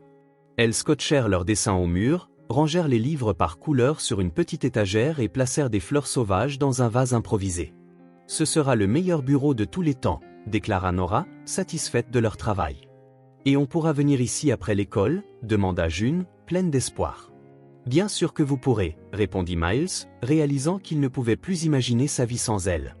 À la fin de la journée, le petit bureau avait l'air complètement différent. Il n'avait pas le luxe ou la sophistication de son ancien lieu de travail, mais il avait quelque chose de bien plus précieux, une âme. Chaque coin reflétait non seulement la fonctionnalité, mais aussi l'affection et l'espoir. La touche de petites mains faisant de leur mieux. Avant de partir, ils se rassemblèrent tous au centre de la pièce principale. Ils regardèrent autour d'eux leur effort collectif, conscients de tout ce qu'il restait à faire, de tous les défis à venir. La réputation de Miles devrait être reconstruite, client par client. Les finances étaient serrées, l'avenir incertain. Mais il y avait aussi un sentiment de possibilité dans l'air, cette énergie spéciale qui naît lorsque des personnes qui tiennent les unes aux autres unissent leurs forces pour un objectif commun. Nora, toujours spontanée, leva un petit poing en l'air comme une petite guerrière et s'exclama « Maintenant, on fonce !» Miles sourit, un sourire sincère qui atteignit ses yeux. Il regarda Valérie, June, Nora, le modeste bureau qui symbolisait son nouveau départ, les dessins au mur qui transformaient un espace commercial en quelque chose de personnel, presque sacré. Oui, acquiesça Théil, ressentant une conviction qui ne venait pas de la raison, mais de son cœur. Maintenant, on fonce. Dehors, le ciel s'était éclairci. La tempête était passée, laissant l'air frais et pur. Un faible arc-en-ciel se dessinait à travers les nuages qui s'éloignaient. Miles n'était pas du genre à croire aux signes, mais à cet instant, il s'autorisa à espérer que cela signifiait quelque chose. Qu'après chaque tempête, le calme suit. Que les nouveaux départs, bien qu'effrayants, peuvent aussi être beaux. Et surtout, que personne ne devrait avoir à affronter seul les tempêtes de la vie. Le nom lui vint un après-midi pluvieux. Miles se tenait près de la fenêtre de son petit bureau, regardant les gouttes de pluie glisser sur la vitre, tandis que Valérie organisait les dossiers des clients. Les filles, venues après l'école, dessinaient à leur bureau improvisé dans le coin. « Que penses-tu de donner un nom à l'entreprise » demanda Miles en se tournant vers Valérie. « Quelque chose qui représente ce nouveau départ. » Valérie leva les yeux de ses papiers, pensive. « Un nom, c'est important, acquiesça-t-elle. Ça définit qui vous êtes et ce que vous représentez. » Exactement. Et je ne veux rien qui me rappelle l'ancienne firme. Je veux quelque chose de frais, quelque chose qui signifie. Racine, cria Nora en brandissant un dessin qu'elle venait de terminer. Comme celle-ci. Le dessin montrait un arbre avec d'énormes racines, beaucoup plus grandes que les branches. Des racines rouges vifs, dessinées avec des traits audacieux, s'étalant sur la page en motifs complexes. Pourquoi rouge ? Demanda Miles, curieux. Parce que le rouge, c'est fort, expliqua Nora, catégorique. Et les racines doivent être fortes pour tenir l'arbre dans la tempête. Miles regarda Valérie, puis June, dont les yeux observateurs ne manquaient rien. Quelque chose fit tilt dans son esprit. Red Root, racine rouge, dit-il en testant le nom. Notre nouvelle entreprise s'appellera Red Root. L'entreprise commença modestement, presque invisible au milieu du vaste océan d'entreprises de la ville. Les premiers mois furent difficiles. Miles fit appel aux quelques contacts restants prêts à lui faire confiance après le scandale. Il décrocha quelques petits clients, une boulangerie ayant besoin d'organiser ses finances, un petit atelier de couture cherchant à se développer, un jeune programmeur avec une idée prometteuse mais aucune idée de comment en faire une entreprise viable. C'étaient des missions modestes, loin des contrats à plusieurs millions de dollars que Miles poursuivait autrefois. Mais il y avait quelque chose de nouveau, une satisfaction réelle à aider les petits entrepreneurs, à voir la lumière dans leurs yeux quand ils comprenaient un nouveau concept, quand leur entreprise avançait, pas à pas prudent. Valérie apprit vite. Au début, elle ne répondait qu'au téléphone et gérait les plannings, mais bientôt, elle étudiait le soir après que les filles se soient endormies. Cours en ligne en administration de base, comptabilité, service client. Plus d'une fois, Miles la trouva endormie à la table de la cuisine, la tête reposant sur des livres ouverts et des notes. « Tu n'as pas à faire tout ça, Valérie, » lui dit-il un soir, la trouvant penchée sur des feuilles de calcul financières. « Tu en fais déjà tellement. »« Je veux vraiment contribuer, » dit-elle, déterminée. « Je veux comprendre ce monde. Je veux grandir avec l'entreprise. » Miles admirait sa détermination. C'était le même esprit qu'il avait reconnu en elle dès le premier jour, quand elle lavait du linge dans une bassine et maintenait sa dignité malgré ses difficultés. Valérie n'acceptait pas les limitations, elle refusait de se contenter du minimum. Et ça, réalisa Miles, c'était exactement ce dont Red Root avait besoin. Leur premier client majeur arriva 6 mois plus tard, une petite chaîne de café qui voulait se développer. Le propriétaire, un homme nommé Thomas, avait entendu parler de Miles par une connaissance mutuelle. Il arriva méfiant où les histoires du scandale circulaient encore, mais il repartit convaincu, non seulement par l'expertise de Miles, mais par l'atmosphère de l'endroit. « Il y a quelque chose de différent ici, » dit Thomas en signant le contrat. « Ce n'est pas comme les autres bureaux de conseil que j'ai visités. Ça semble plus humain. » Miles sourit en regardant autour de lui. En effet, le bureau ne ressemblait pas à un environnement d'entreprise typique. Les murs autrefois blancs étaient maintenant vibrants de couleurs et de dessins encadrés, œuvre des filles. De vraies plantes poussaient sur les rebords de fenêtres, pas de décor artificiel. Des photos de clients étaient épinglées sur un tableau de liège, non pas comme des trophées, mais comme faisant partie d'une communauté grandissante. Le contrat avec la chaîne de café fut un tournant. Thomas fit connaître Red Root auprès d'autres entrepreneurs. Le bouche à oreille commença, apportant de nouveaux clients et de nouveaux défis. Miles embaucha un assistant, puis un autre. Bientôt, le petit bureau sembla exigu. Valérie devint un pilier de l'entreprise, non seulement pour les tâches administratives, mais comme gardienne de sa culture fondamentale. Quand de nouveaux employés arrivaient, c'est elle qui expliquait la philosophie de l'entreprise. Redroot n'est pas juste un nom, c'est une promesse. Construire des fondations solides, croître durablement et résister aux tempêtes ensemble, en tant que communauté. Cette approche différente attira l'attention d'une journaliste économique qui écrivit un article sur l'entreprise renaissant de ses cendres. Bien sûr, l'article mentionnait la chute de Miles, mais il se concentrait sur la réinvention, sur une approche entrepreneuriale qui valorisait les gens autant que les profits. L'article fit sensation dans l'industrie. Certains s'en moquèrent, le qualifiant d'émotionnel et d'irréaliste. D'autres le trouvèrent rafraîchissant, une rupture avec le modèle froid et calculateur dominant le marché. Parmi ces derniers se trouvait Clara Mendes, une investisseuse connue pour soutenir les entreprises innovantes. Elle se présenta à l'improviste un vendredi pluvieux au bureau de Redroot. Miles était en réunion à l'extérieur, alors Valérie l'accueillit. « Je veux comprendre ce que vous faites ici », dit Clara, scrutant les environs avec des yeux analytiques. « Qu'est-ce qui rend cet endroit différent ?» Valérie n'essaya pas de l'éblouir avec des statistiques ou des graphiques. Elle offrit à Clara une tasse de café et lui raconta toute l'histoire. Les filles sur le trottoir vendant un ours en peluche, la maison aux fenêtres ensoleillées, le scandale, la renaissance. « Nous sommes une entreprise née de la connexion humaine », expliqua Valérie. Et c'est ce que nous offrons à nos clients, pas seulement une expertise technique, mais une relation authentique. Clara passa tout l'après-midi là-bas. Elle parla avec l'équipe, étudia les portfolios des clients, observa la dynamique de l'entreprise. Quand Miles revint enfin tard dans la journée, il trouva Clara dans le coin avec les filles, écoutant attentivement June lui expliquer comment elle organisait ses crayons de couleur. Le lundi suivant, Clara appela avec une proposition d'investissement. Ce n'était pas la plus grosse somme jamais vue, mais c'était suffisant pour financer l'expansion dont ils avaient besoin. Un bureau plus grand, un meilleur équipement, plus de personnel. « Je n'investis pas seulement dans une entreprise », expliqua Clara. « J'investis dans une idée, dans une façon différente de faire les choses. » Avec le soutien de Clara, Redroot fit un bond en avant. Ils déménagèrent dans un étage entier d'un immeuble commercial bien situé. Ils embauchèrent des spécialistes en marketing, en finances créatives et en développement durable. Leur liste de clients s'agrandit, incluant désormais des entreprises de taille moyenne cherchant non seulement le profit, mais aussi un sens. Mais tout ne fut pas un parcours sans heurts. Il y eut des crises, des projets échoués, des clients mécontents. Il y eut des nuits où Miles resta éveillé, inquiet des factures et des décisions.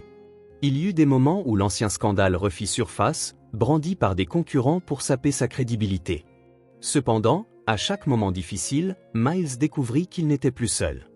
Valérie était là, avec sa force tranquille et sa foi inébranlable. L'équipe restait soudée, engagée dans leur vision partagée. Et les filles étaient là, capables de transformer même la journée la plus sombre en quelque chose de léger. Les filles avaient leur propre espace dédié au bureau. Au début, ce n'était qu'une petite table et des chaises où elles attendaient après l'école pendant que Valérie finissait de travailler. Avec le temps, cet espace s'agrandit et évolua. Il occupait maintenant une pièce entière dans le nouveau bureau, avec une enseigne colorée sur la porte indiquant « Département de l'imagination ».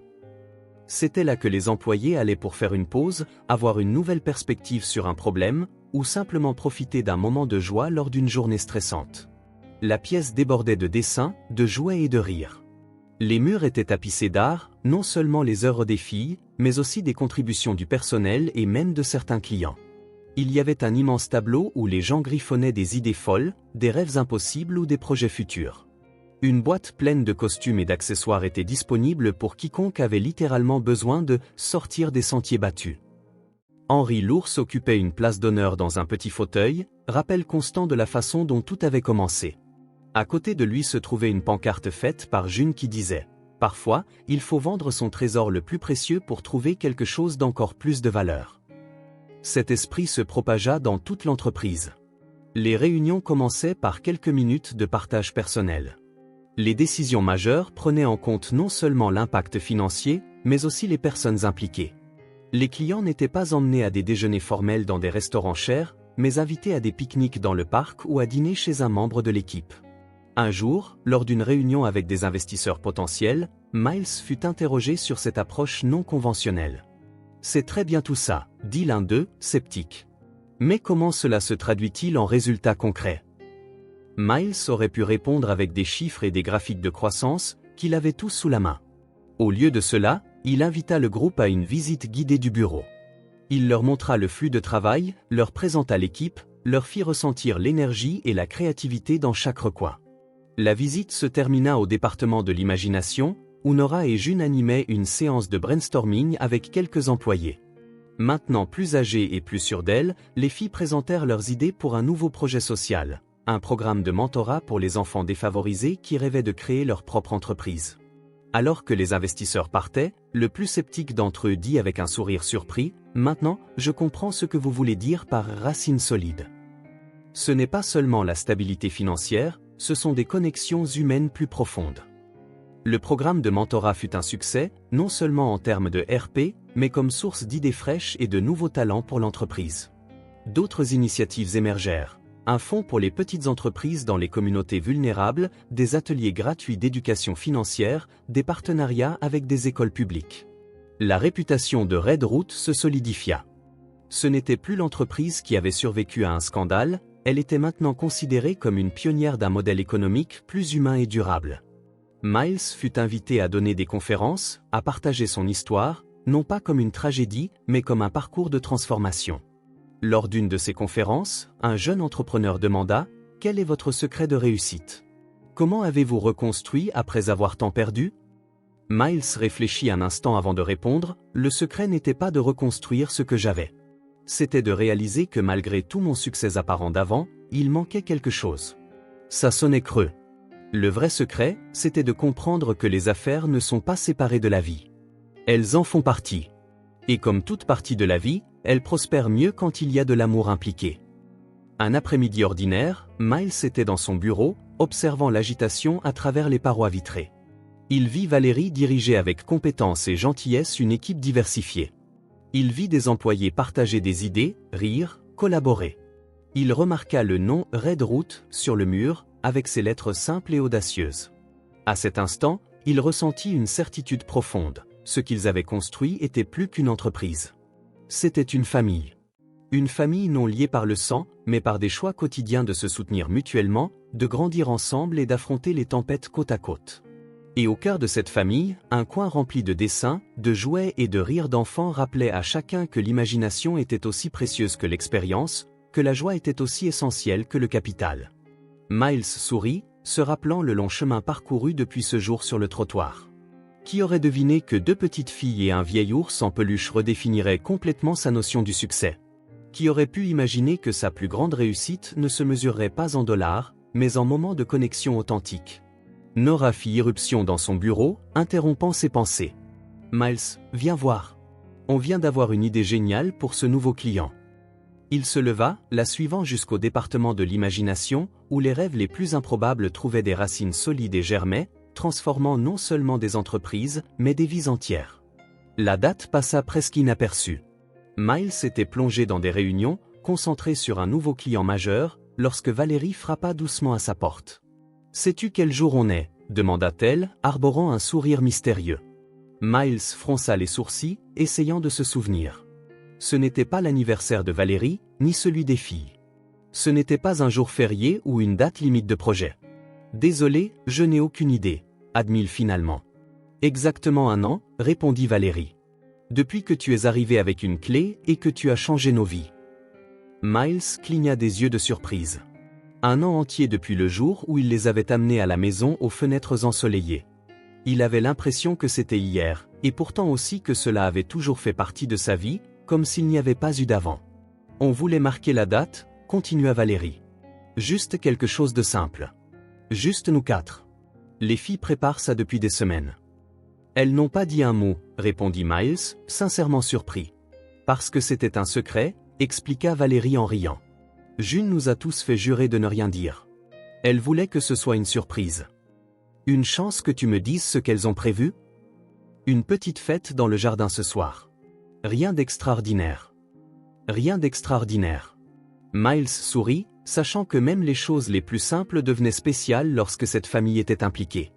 Une famille que le hasard lui avait apportée. L'après-midi au bureau s'éternisa. Miles essaya de se concentrer sur les rapports, les appels et les décisions, mais son esprit dérivait sans cesse vers cette soirée, pensant à ce que signifiait cet anniversaire. 1 an depuis ce nouveau départ. 1 an depuis qu'il avait osé faire un pas plus grand qu'il ne le pensait possible. 1 an qui avait transformé une maison en un véritable foyer. Il quitta finalement le travail au crépuscule. Il se rendit à la maison, non plus seulement la maison de Valérie dans son esprit, mais la maison, d'une certaine manière la sienne aussi. À bien des égards. Pas légalement, mais dans le sens profond d'appartenance. En approchant du portillon, il vit des lumières colorées briller dans le jardin arrière. De petites guirlandes lumineuses étaient suspendues aux arbres, créant une atmosphère magique. Une bannière faite à la main tendue entre 2 branches proclamait « 1 an de notre nouvelle vie ». Les filles l'aperçurent les premières. Elles coururent vers le portail comme elles le faisaient toujours, mais cette fois avec une pointe de solennité, comme si elles sentaient l'importance de l'occasion. « Tu es là !» s'exclama Nora en lui serrant les jambes. « On avait peur que tu oublies. »« Comment pourrais-je oublier quelque chose d'aussi important ?» répondit Miles en s'agenouillant pour la serrer correctement dans ses bras. « June a fait un gâteau », annonça Nora en tirant sur sa main. « Maman nous a laissé tout décorer nous-mêmes. » June attendait dans le jardin, près d'une table simple recouverte d'une nappe colorée. Son visage habituellement sérieux était éclairé par un sourire timide mais authentique. « Tu aimes la surprise ?» demanda-t-elle alors que Miles s'approchait. « J'adore », répondit-il sincèrement. « C'est parfait. » 1 an plus tard. Une simple fête dans le jardin. Pas de lieu loué, pas de traiteur sophistiqué, pas de décorateur professionnel. Juste un espace qui ressemblait à un foyer, orné par de petites mains et de grands cœurs. Un gâteau au chocolat, des ballons, des affiches faites par les filles. Le gâteau n'était pas parfaitement rond, les ballons pendaient à des hauteurs inégales, les affiches avaient des lettres tremblantes et des croquis abstraits. Mais pour Miles, c'était la plus belle célébration à laquelle il ait jamais assisté. Ils s'assirent tous à table. Valérie avait préparé un repas simple mais savoureux. Les filles racontaient des histoires, parlant les unes par-dessus les autres, riant de leurs propres blagues, créant cette aura de joie insouciante que seuls les enfants peuvent produire si naturellement. « Tu te souviens du jour où on s'est rencontrés pour la première fois ?» demanda Nora entre 2 bouchées de gâteau. « On vendait Henri et tu nous as acheté à manger. On pensait qu'on ne te reverrait jamais, se souvint June. Mais ensuite tu es revenu, dit Nora, les yeux brillants. Tu reviens toujours. » Un bref silence tomba, lourd de sens. Valérie regarda Miles, un regard qui en disait plus que les mots ne le pouvaient. Après le dîner, les lumières colorées dans le jardin semblaient encore plus magiques contre le ciel nocturne. Les étoiles brillaient au-dessus d'eux, témoins silencieux d'une célébration qui, dans toute sa simplicité, contenait des mondes entiers de signification. Valérie apporta une petite bouteille de vin et 4 verres, 2 standards pour les adultes, 2 remplis de jus pour les filles. Elle versa soigneusement un peu pour chacun d'eux. Valérie leva son verre. « Tu ne nous as pas seulement aidés. Tu es resté. » Sa voix portait tout le poids de cette distinction cruciale. Beaucoup de gens avaient aidé au fil des ans, avec de l'argent, un travail, des faveurs temporaires. Mais l'aide peut être passagère, faite en passant. Rester, c'était différent. Rester signifiait l'engagement, être présent même quand c'était difficile, même quand il n'y avait pas de récompense immédiate. Miles sentit sa poitrine se serrer à la simplicité profonde de ces mots. Il pensa à tout ce qu'ils avaient traversé cette année-là. Les premières semaines dans la nouvelle maison, la rentrée scolaire, l'effondrement de son entreprise, le nouveau départ avec Red Route, les joies et les épreuves. Miles répondit « Et vous m'avez appris à vivre. » Ce n'était pas une exagération ou une façon de parler. Avant de rencontrer Valérie et les filles, Miles avait existé, mais pas vraiment vécu. Il suivait une routine, accumulait richesse et succès, mais quelque chose de fondamental manquait. Cette étincelle qui donne un sens à la vie. Les filles lui avaient montré comment trouver la magie dans les petites choses. Une fuite transformée en pluie de souhaits, un vieil ours en peluche transformé en gardien des rêves, des dessins dans la terre plus précieux que l'art coûteux dans les galeries chics. Valérie lui avait appris la dignité, la force tranquille, la beauté de recommencer même quand tout semblait perdu. Ensemble, elle lui avait révélé le sens de la famille. Non pas un concept abstrait ou une obligation sociale, mais un choix quotidien d'aimer, de soutenir, de pardonner et de grandir ensemble. Après le toast, les filles échangèrent des regards complices. June fit un signe de tête et Nora courut à l'intérieur, revenant quelques instants plus tard avec un paquet emballé. « On t'a fait un cadeau », annonça-t-elle en le tendant à Miles. « Vous n'auriez pas dû » commença-t-il, mais June le coupa. « On voulait. S'il te plaît, ouvre-le. » Miles le déballa soigneusement. À l'intérieur se trouvait un cahier à couverture rigide. Mais pas n'importe quel cahier acheté en magasin. Il était fait à la main. Les filles présentèrent un cahier décoré de collages. La couverture était recouverte de petits morceaux colorés de magazines, de photos, de dessins, formant une mosaïque qui racontait l'histoire de leur année ensemble de manière abstraite. Il y avait une photo de la maison, des coupures de mots comme « famille »,« rêve »,« ensemble » et de petits croquis d'arbres aux racines rouges. Miles l'ouvrit, le feuilletant lentement.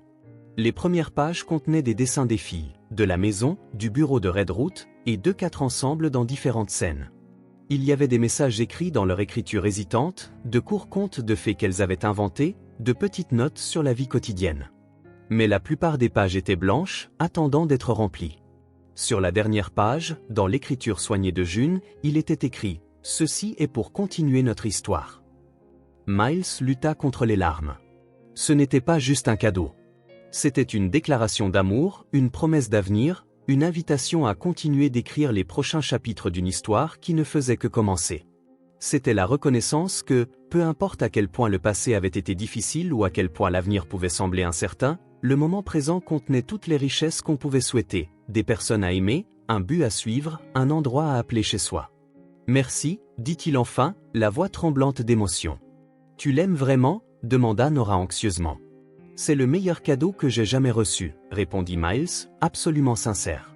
Les étoiles brillaient au-dessus d'eux, les lumières colorées dansaient parmi les branches des arbres, et au centre de ce modeste jardin, 4 personnes réunies par un vieil ours en peluche célébraient non seulement une année d'un nouveau départ, mais la découverte continue de ce que signifie vraiment être en vie. Les années passèrent, mais certaines choses ne changèrent jamais. Redroot grandit, s'étendit sur de nouveaux marchés, devint connu pour son modèle de conseil axé sur l'humain. Le petit bureau se transforma en un bâtiment entier avec des dizaines d'employés et des projets dans toute la ville. La maison aux fenêtres ensoleillées reçut une nouvelle couche de peinture, un jardin fleuri, un porche où tout le monde se réunissait les soirs d'été. Les filles grandirent aussi. Nora, toujours impulsive et pleine d'idées, s'impliqua dans les projets sociaux de l'entreprise, même adolescente, construisant des ponts entre Redroot et les écoles publiques locales.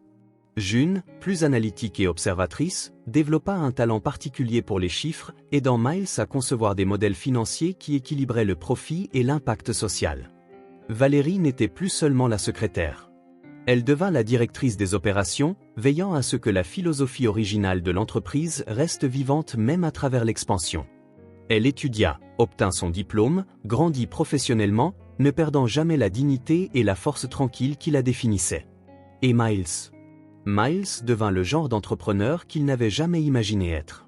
Quelqu'un qui mesurait le succès non seulement en profit et pertes, mais dans les yeux brillants des employés, dans l'impact positif de l'entreprise sur la communauté, dans la culture de soutien mutuel qu'ils avaient construite ensemble. Il y eut des défis, bien sûr, crise économique, concurrents agressifs, moments de doute, nuits où Miles se demandait s'il faisait ce qu'il fallait, s'il ne serait pas plus simple de revenir aux anciennes méthodes familières des affaires. Dans ces moments-là, il lui suffisait de regarder autour de lui Valérie, les filles, l'équipe et sa conviction revenait. Un matin d'automne, Miles arriva au bureau plus tôt que d'habitude. Il appréciait ce moment calme avant le début officiel de la journée de travail. Du temps pour réfléchir, planifier et apprécier le chemin parcouru. Il s'assit à son bureau, non plus un meuble bon marché dans un bureau exigu, mais un bureau plus élégant dans une pièce spacieuse surplombant la ville. Sur le bureau de Miles trônait l'ours en peluche au nœud rouge. Henry. À une place d'honneur, sur un support spécial.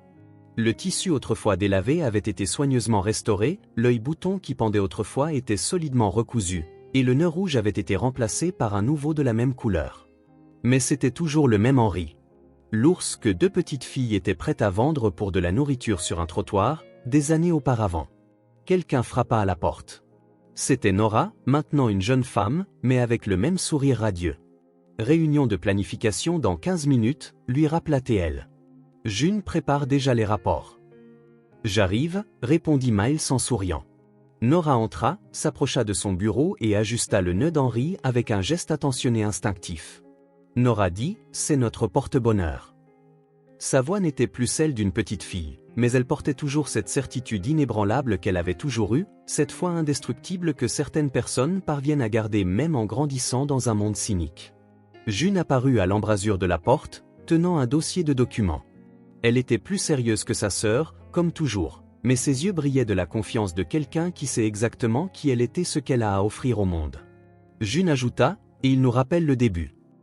Il y avait une profonde sagesse dans cette simple déclaration. Dans un monde obsédé par la nouveauté, la prochaine grande chose, la prochaine réalisation, il y a une grande valeur à se souvenir d'où l'on vient. De ses racines. De ce qui compte vraiment. Allez-y toutes les deux, dit Miles. J'ai juste besoin d'un moment. Une fois seul, Miles regarda l'ours en peluche. Le petit objet qui avait changé le cours de sa vie. Qui aurait cru que quelque chose d'aussi simple et usé pouvait avoir une telle importance? Qui aurait pu deviner que s'arrêter sur ce trottoir, ce jour ordinaire, changerait non seulement la vie de deux filles affamées, mais sa propre existence? À travers les parois vitrées, il pouvait voir Valérie dans le couloir, discutant de quelque chose avec quelques membres de l'équipe, gesticulant avec l'énergie vibrante qu'elle avait toujours eue. Il vit June dans la salle de réunion, méthodique et précise, préparant des documents. Nora, dans un autre coin, expliquait quelque chose à un groupe de stagiaires, son enthousiasme clairement contagieux. Miles jeta un nouveau coup d'œil à l'ours. À Valérie. Aux filles. À cette entreprise construite sur plus que du sable, sur la fondation solide de relations authentiques. À cette famille que le destin avait mise sur son chemin de la manière la plus inattendue. Et il sut. C'était sa place. Ici, il avait été sauvé par l'amour qu'il avait choisi d'embrasser. Un amour qui avait commencé comme de la compassion pour deux enfants dans le besoin, mais qui était devenu quelque chose de bien plus profond. La compréhension que nous sommes tous interconnectés, tous en besoin de connexion, tous capables de nous sauver mutuellement des tempêtes de la vie. Miles se leva, ajusta sa cravate et se dirigea vers la réunion où des décisions importantes seraient prises.